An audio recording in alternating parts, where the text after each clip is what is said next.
Prime update में आपका स्वागत है। आज से हम एंशियंट हिस्ट्री पे वीडियो बनाना शुरू कर रहे हैं, जिसमें पहला टॉपिक जो हमने लिया है इंडस वैली सिविलाइजेशन। तो आज हम इंडस वैली सिविलाइजेशन के बारे में पूरा डिस्कस करेंगे। इससे रिलेटेड कुछ बेसिक जो थ्योरी है वो देखेंगे, उसके बाद उससे रिलेटेड जो क्वेश्चन है वो करेंगे।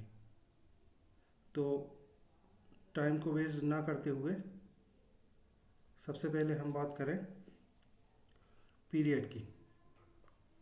ठीक है, तो पीरियड जो था इंडस वैली सिविलाइजेशन का 2600 से 1900 बीसी, इसको ब्रॉन्ज एज भी बोलते हैं। ठीक है, इस इंडस वैली सिविलाइजेशन को हड़प्पा संस्कृति भी बोलते हैं या हड़प्पा सिविलाइजेशन। मेजर रीजन्स जो इसके थे वो थे पाकिस्तान, नॉर्थ वेस्ट इंडिया और अफ़गानिस्तान। ये इम्पोर्टेंट रीजन थे। अब इम्पोर्टेंट साइट्स की बात करें तो इम्पोर्टेंट साइट थी हड़प्पा, मोहनजोदड़ो, धौलावीरा, लोथल, कालीबंगन और राखीगढ़ी। ठीक है, इसी थ्योरी से रिलेटेड क्वेश्चन आएंगे। टाउन एंड प्लानिंग की बात करें तो ग्रेट पैटर्न की स्ट्रीट थी इनकी, बेग्ड ब्रिक थी, पकी हुई ईंटें। ठीक है, दुर्ग और लोअर टाउन, ये इनका पैटर्न था टाउन प्लानिंग का। ड्रेनेज सिस्टम की बात करें तो कवर्ड अंडरग्राउंड ड्रेनेज सिस्टम था जो कि हाउसेस से कनेक्टेड था। इकोनॉमी की बात करें तो इकोनॉमी में इनका मेन सोर्स जो था वो एग्रीकल्चर था। एग्रीकल्चर में गेहूं, बैरली, कॉटन, इन सब चीज़ों, इसके अलावा मसाले वगैरह का भी ये मेसोपोटामिया के साथ बिजनेस करते थे। आर्ट एंड कल्चर की बात करें तो डांसिंग गर्ल की एक मूर्ति मिली हुई है।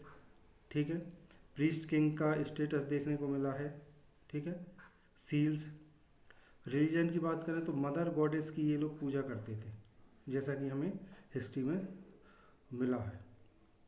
पशुपति, एनिमल और ट्री वर्शिप के भी कुछ कुछ हमें एविडेंस मिले हुए हैं। स्क्रिप्चर की बात करें तो पिक्टोग्राफिक, राइट टू लेफ्ट और अनशिफ्टेड। इम्पॉर्टेंट स्ट्रक्चर्स की बात करें तो ग्रेट बाथ, मोहनजोदड़ो में ग्रेट बाथ एक जगह एक स्ट्रक्चर मिला हुआ है। ठीक है, लोथल में डॉकयार्ड मिला। डॉकयार्ड और ग्रेट बाथ पे क्वेश्चन आते हैं। इस सभ्यता का पतन कैसे हुआ उसके अलग अलग रीजंस बताए गए हैं, जिसमें से एक है क्लाइमेट चेंज, फ्लड, रिवर और शिफ्टिंग ऑफ प्लेट्स। ठीक है, ये कुछ बेसिक नॉलेज था जो मैंने डिस्कस किया। अब हम इस पे बेस्ड जो ऑब्जेक्टिव हैं उनको डिस्कस करते हैं। तो सबसे पहले हम बात करें Indus valley civilization was discovered in which year. ठीक है, तो कौन से साल में खोजा गया था? 1921 में। ठीक है, 1921 में इसका इन्वेंशन हुआ था।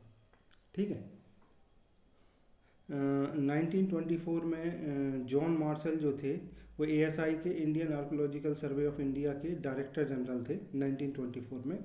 उन्होंने ऑफिशियली ये अनाउंस किया था कि हमने इसको इन्वेंट कर लिया है। लेकिन उससे पहले दयाराम साहनी करके जो एक इन्हीं के पार्ट थे, उन्होंने 1921 में ये स्टार्ट कर दिया था। ठीक है, अब सिंधु घाटी सभ्यता की बात करें तो सिंधु घाटी सभ्यता में प्रथम खोज स्थल कौन सा था? ठीक है, तो प्रथम खोज स्थल जो था वो क्या था? हड़प्पा। ठीक है, परिपक्व हड़प्पा कॉल क्या होता है? ठीक है, तो वो 2600, जैसे मैंने स्टार्टिंग में बताया जैसे 1900 बीसी। महान स्नानागार के लिए प्रसिद्ध स्थल कौन सा है? अभी अपन ने डिस्कस किया था महान स्नानागार कहाँ पे है, कहाँ मिला था? मोहनजोदड़ो में। डॉकयार्ड कहाँ मिला था? डॉकयार्ड जो मिला था वो कहाँ पे मिला था? वो मिला था लोथल में। ठीक है, राजस्थान में स्थित हड़प्पा स्थल कौन सा है? राजस्थान में जो हड़प्पा स्थल मिला है वो कौन सा मिला है हमें? बंगवाली। उत्तम जल प्रबंधन किस स्थल पर मिला है? ठीक है, उत्तम जल प्रबंधन जो मिला है वो हमें धौलावीरा में मिला है। ठीक है, हड़प्पा नगरों में किस प्रकार की सड़क की योजना होती है? तो ग्रेट पैटर्न की जो सड़क थी वो यहाँ पे देखी गई है। हड़प्पा काल के घर किस से बने हुए थे? मड ब्रिक्स से, स्टोन से, बेक्ड ब्रिक्स से और वुड से। तो उस ज़माने में भी बेक्ड ब्रिक्स से बने हुए घर थे। ठीक है।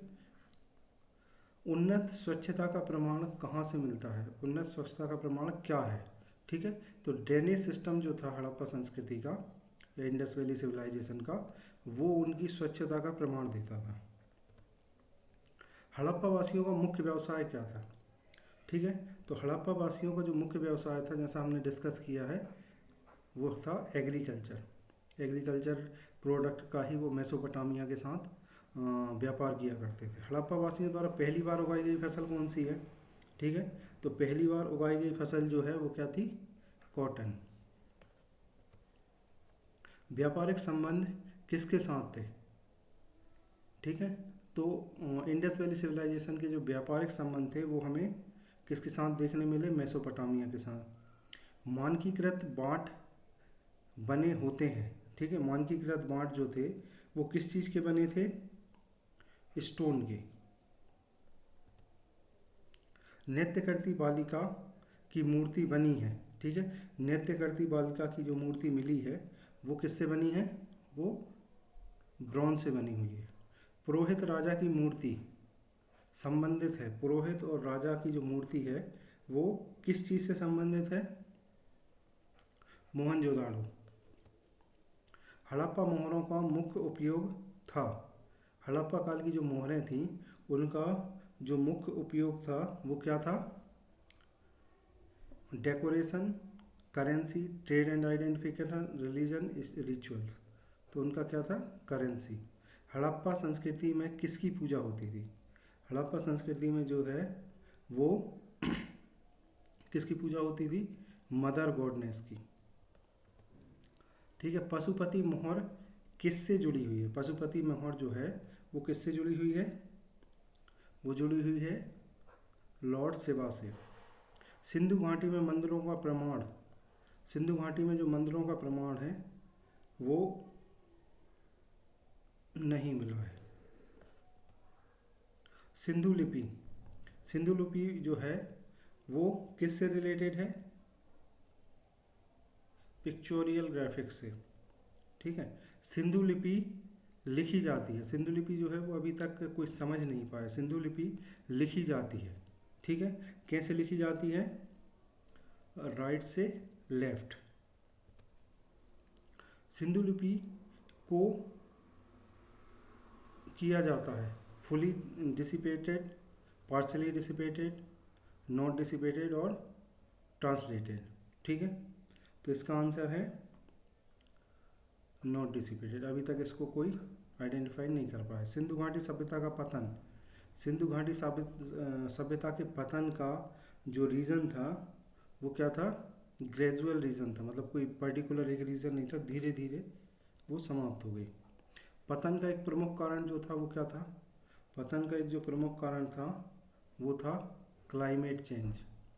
ठीक है। क्लाइमेट चेंज हुआ, सरस्वती नदी, सिंधु नदी सूख गई। सूखने के कारण क्या हुआ कि वहाँ पे धीरे धीरे लोग यहाँ से वहाँ शिफ्ट हो गए, जिसके कारण उस सभ्यता का धीरे धीरे पतन हो गया। हड़प्पा वासी किस पशु से अपरिचित थे? ठीक है। कौन सा पशु जो था जिससे हड़प्पा वासी अपरिचित थे? तो वो किससे? हॉर्स से। ठीक है। हड़प्पा वासी किस युग से संबंधित थे? ठीक है। ये मैंने स्टार्टिंग में ही बताया था, ब्रॉन्ज युग बोलते थे इसको। ठीक है। कौन सी धातु प्रयोग में नहीं थी? ठीक है। तो उस टाइम पे जो धातु प्रयोग में नहीं थी वो थी आयरन। इन सब का यूज़ देखने को मिलता है, लेकिन आयरन का उस टाइम तक इन्वेंशन नहीं हुआ था। हड़प्पा समाज में राजतंत्र का प्रमाण क्या है? ठीक है। तो राजतंत्र के लिए कोई अभी तक प्रमाण उसमें मिला नहीं है। हड़प्पा समाज जो था वो हाईली अनइक्वल था, कास्ट बेस्ड था, पीसफुल एंड ऑर्गेनाइज था या मिलिटेरिस्टिक था। ठीक है। तो इसका आंसर क्या था? पीसफुल था और ऑर्गेनाइज जो था वो सिविलाइज था। ठीक है। Thank you very much. इसी तरीके से आगे जो भी टॉपिक रहेंगे उस पर वीडियो लाता रहूँगा।